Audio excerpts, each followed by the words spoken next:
WhatsApp guys, আসসালামু আলাইকুম রহমতুল্লাহি ওয়া বারাকাতুহু। কেমন আছেন? আশা করি ভালো আছেন। আমি আলহামদুলিল্লাহ ভালো আছি। তো আজকে নতুন আরেকটি ভিডিও নিয়ে আসলাম আপনাদের মধ্যে।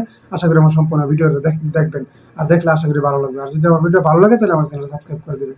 চলুন কিছু কথা বলা যাক। কালকে আমি একটা ভিডিও দেখলাম, ভিডিওটা দেখে অত্যন্ত আমার কাছে খারাপ লাগলো। অত্যন্ত ভয়াবহ একটা মানুষ এভাবে গুলি করে একদম মাথার এক সাইড, মনে করেন এক সাইড একদম নিয়ে নিছে, এক সাইড একদম ক্ষত ক্ষত করে নিছে।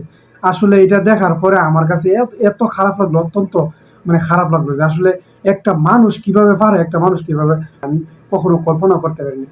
তা আসলে আমরা মানুষের প্রতি মানুষের মায়া মমতা মানে এটা উঠে উঠে গেছে।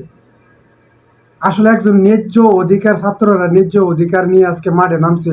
আপনি আওয়ামী লীগ করেন, আপনি বিএনপি করেন, জাতীয় পার্টি করেন, জামাত করেন, শরিক দল করেন, জাসদ বাসদ, এটা কোনো বিষয় না।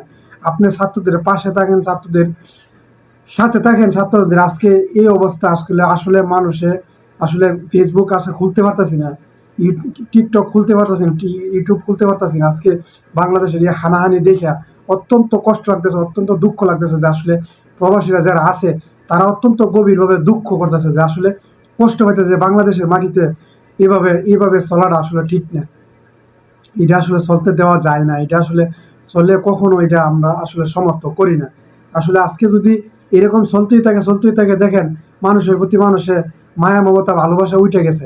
এভাবে মানুষকে মারা, মানুষকে গুম করা, মানুষকে জেল জরিমানা করা, মানুষকে নিয়ে মানে অত্যাচার করা, এটা কখনো একটা স্বাধীন রাষ্ট্রের ইয়া হতে পারে না।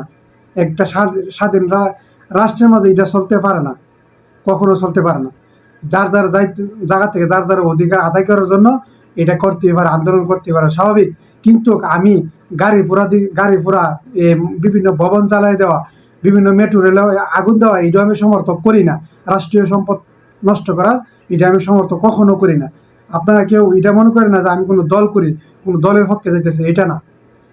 যে কোনো জিনিস যখন শুরু থাকতে শেষ করে ফেলে এটা কখনো বড় হয় না। তো যাই হোক, প্রিয় দর্শক শ্রোতা ভাই বোন বন্ধুরা, আশা করি ভালো থাকবেন।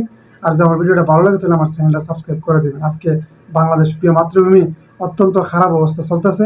সবাই দোয়া করবেন দেশের জন্য, যেন এই পরিস্থিতিতে আমরা আবারও ভালো একটা শৃঙ্খলভাবে যেন একটা সুন্দরভাবে একটা দেশের মাঝে যেন আমরা বসবাস করতে পারি। সবাই চিন্তাধারা করবেন, সবাই দোয়া করবেন দেশের জন্য। সবাই ভালো থাকবেন, সুস্থ থাকবেন। আসসালামু আলাইকুম।